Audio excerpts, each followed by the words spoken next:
The inside of a carburetor throat is roughly the diameter of a garden hose fitting. Inside it sits a needle jet, a float made of soldered brass, and a throttle plate attached to a cable you can trace with your fingers all the way to the pedal. A 10-year-old with the right Chilton manual could rebuild one in an afternoon for $20. Most cars built before 1980 ran on one. Then the EPA tightened emissions rules. Manufacturers switched to electronic fuel injection, and that entire skill set, the reading, the tuning, the hands-on diagnosis of a mechanical air fuel system, vanished within 2 decades. Not because it was inferior, because it was eliminated, and the carburetor is just the beginning of what disappeared. There are 7 mechanical skills your grandfather's generation used every weekend, every oil change, every brake job. Skills that kept a vehicle running for 300,000 miles without a single dealer visit. Most of them are gone now, replaced by sealed black box systems that require proprietary scan tools and OEM certification just to diagnose. Today, we are walking through all 7. What the skill was, why it died, and what it is going to cost you now that it is gone. Start with the carburetor and start with what most people miss about how it actually worked. The float bowl held a precise fuel level. The needle jet metered fuel into the venturi. The throttle plate controlled airflow. Every adjustment, including idle speed, idle mixture, and accelerator pump timing, was accessible with a flat blade screwdriver and a vacuum gauge. You could stand in a driveway, feel the engine stumble, lean over the hood, and correct it in 15 minutes.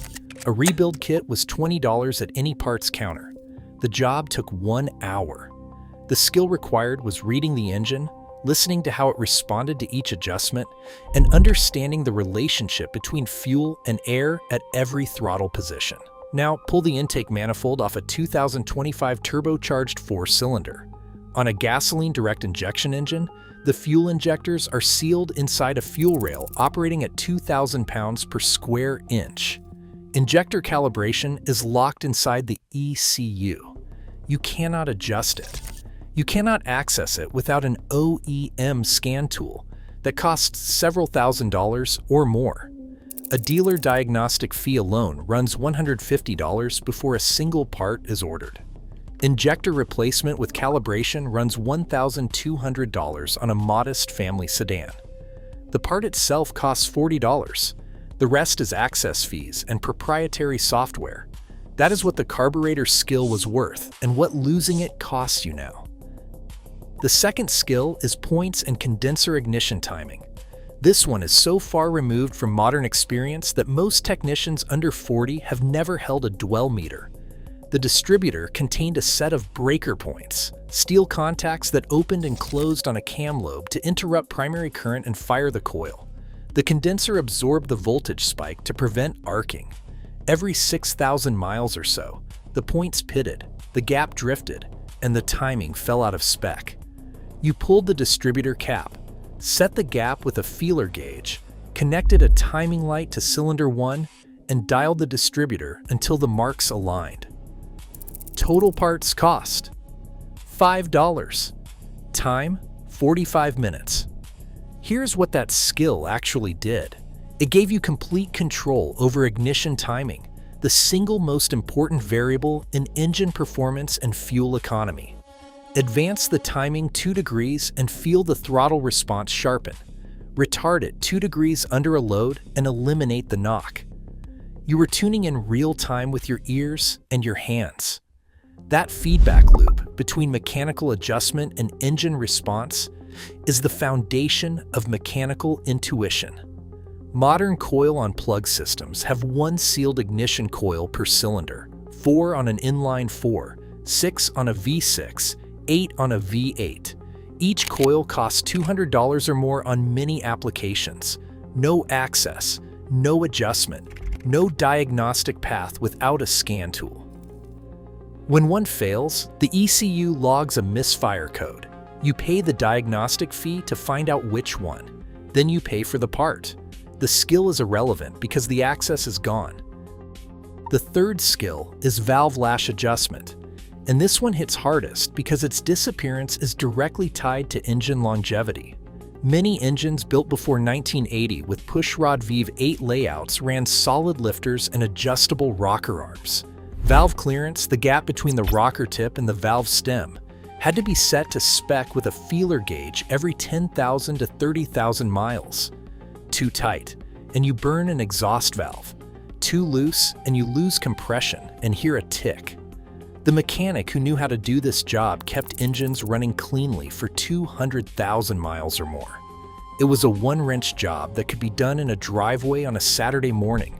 Overhead cam engines added efficiency, a real gain in fuel economy and power over comparable pushrod designs. But they buried the valvetrain under cam covers, timing covers, and variable valve timing solenoids. A VVT actuator replacement on a common inline six now costs thousands of dollars in labor because the camshaft has to come out. And modern VVT systems cannot be adjusted mechanically at all. The engine control unit, or ECU, controls cam phasing through oil pressure solenoids mapped to proprietary firmware. There is no feeler gauge. There is no adjustment point. When the system drifts, you buy parts and pay labor, or you buy a new engine.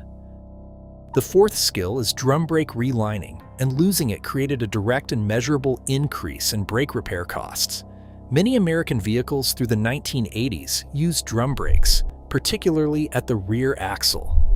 The shoe carried a riveted friction lining. When it wore, you unriveted the old lining, riveted on a new one, adjusted the star wheel, and drove. Total cost for a rear axle reline was $100 in parts. A mechanic who understood drum brakes could also feel brake fade building, recognize the difference between a glazed lining and a worn one, and adjust the self-energizing geometry for even bite. That knowledge came from hands-on access to a completely mechanical system. Federal Motor Vehicle Safety Standard 135, which took full effect in 2000 for passenger cars, established strict braking performance requirements for light vehicles. Manufacturers met those standards largely by moving to disc brakes, which perform better under hard stops and repeated application. But the transition also buried the braking system behind ABS modules, electronic brake distribution controllers, and electronic parking brake actuators. A rear caliper replacement on a modern crossover with an integrated electronic parking brake requires a scan tool to retract the piston. Without it, you cannot compress the caliper. A basic rear brake job that cost $200 in a driveway in 1995 now costs $600 minimum at a shop. Not because the braking physics changed, but because the access did. The fifth skill is clutch cable and linkage adjustment. Mechanical clutches ran a cable or a rod from the pedal to the pressure plate fork. Free play at the pedal was supposed to be between 1/2 inch and 1 inch. As the clutch disc wore, the cable stretched and free play disappeared. Clutch slip followed. The fix: loosen the lock nut, turn the adjuster, done. 5 minutes. No parts. A cable replacement ran $20 and took 30 minutes with basic hand tools. More importantly, the mechanic who adjusted clutch cables understood exactly how a clutch engages, the relationship between disc wear, pressure plate load, and release bearing travel. That understanding made diagnosing clutch chatter, glazing, and slippage straightforward. Modern hydraulic clutch systems use a master cylinder at the pedal, a line, and a slave cylinder pressed against the pressure plate or integrated inside the bell housing. There is no adjustment. The hydraulic system self-compensates for wear right up until it does not. When a concentric slave cylinder fails inside the bell housing, the transmission comes out. That job starts at $1,500 on a compact pickup and runs higher on anything with an all-wheel drive transfer case. And dual-clutch automated manual transmissions, the systems manufacturers pushed as the fuel economy solution through the 2010s, require proprietary electronic control unit calibration for clutch engagement points. You cannot bleed, adjust, or calibrate one without the right scan tool and a software subscription. The sixth skill is carburetor synchronization on multi-carb setups, and this one is the most precise of anything on this list. Engines like the early Jaguar XKE Inline 6, the Alfa Romeo Twin Cam, and the Honda CB Series 4-cylinder use 2, 3, or 4 independent carburetors, one per cylinder or one per bank. Every carb had its own fuel circuit, its own air bleed, its own throttle plate. Synchronizing them required a vacuum gauge at each carburetor, incremental throttle linkage adjustment, and the mechanical intuition to read how each cylinder pulled relative to the others. A properly synchronized multi-carb engine is one of the most responsive, direct-feeling power plants ever built. An out-of-sync setup runs rough, burns rich, and destroys plug tips. This skill is not just rare, it is nearly extinct. Specialty restoration shops with practitioners who can still perform this work are actively being documented on camera because so few remain. When a vintage multi-carb engine needs synchronization work today, sourcing someone who can actually do it correctly can take months. Shops charge accordingly. A sync job that a competent mechanic in 1972 handled in 2 hours as routine maintenance can now run $500 or more. Not because the work got harder, but because the knowledge base nearly disappeared. The seventh skill is lead bodywork. Before plastic body filler existed, body technicians repaired dents and seam gaps with lead tin solder. The process used a torch, a tinning compound, a lead stick, and wooden paddles for shaping. The lead bonded metallurgically with the steel, expanded and contracted with temperature at nearly the same rate, and lasted the life of the car without cracking. A skilled lead worker could fill a complex compound curve flush to surrounding metal with hand tools. The surface was then filed and blocks sanded. No shrinkage, no cracking at seam edges, no radio signals interfering through the repair. Regulatory pressure around lead exposure through the 1990s, driven by both the EPA and OSHA, pushed plastic fillers across the industry. The economic argument was straightforward. Plastic filler costs a fraction of lead per square foot and applies faster. Modern vehicles made the transition irreversible. High-strength steel and aluminum unibodies use structural adhesive bonding that cannot be field welded. Collision repair on a modern vehicle requires a frame machine, adhesive bonding equipment, and a post-repair scan to verify that ADAS sensors, radar, cameras, and sonar are calibrated correctly to the repaired geometry.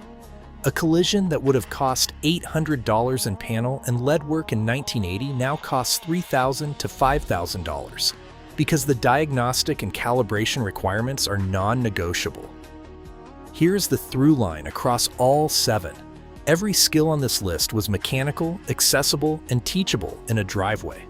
You did not need a scan tool, a software subscription, or an OEM certification. You needed a manual, a gauge, and time. The feedback was immediate and physical. The engine told you whether the adjustment was right.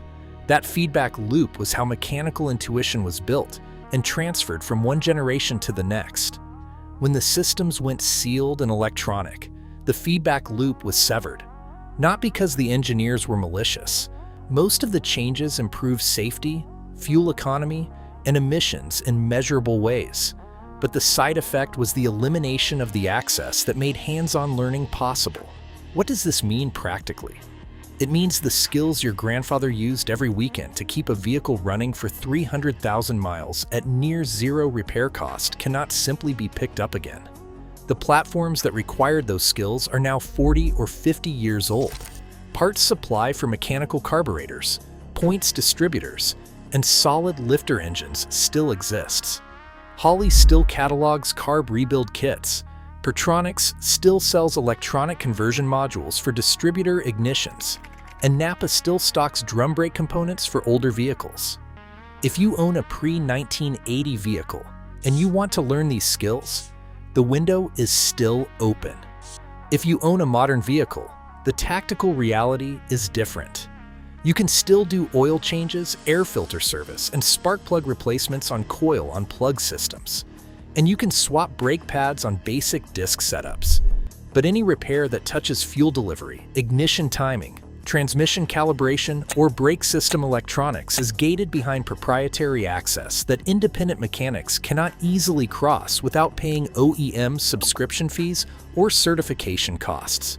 Massachusetts has passed right to repair legislation requiring manufacturers to provide diagnostic data access to independent shops, and more states are moving in the same direction. That is the only legislative path back toward the access your grandfather took for granted every time he opened the hood. Complete specs, adjustment ranges, and part cross-references for every skill covered today are compiled in the field reference linked in the description. If you have hands-on time with any of these systems, carb rebuilds, points timing, or lead body work, drop it in the comments. What did it take to learn, and what did it save you when you could do it yourself?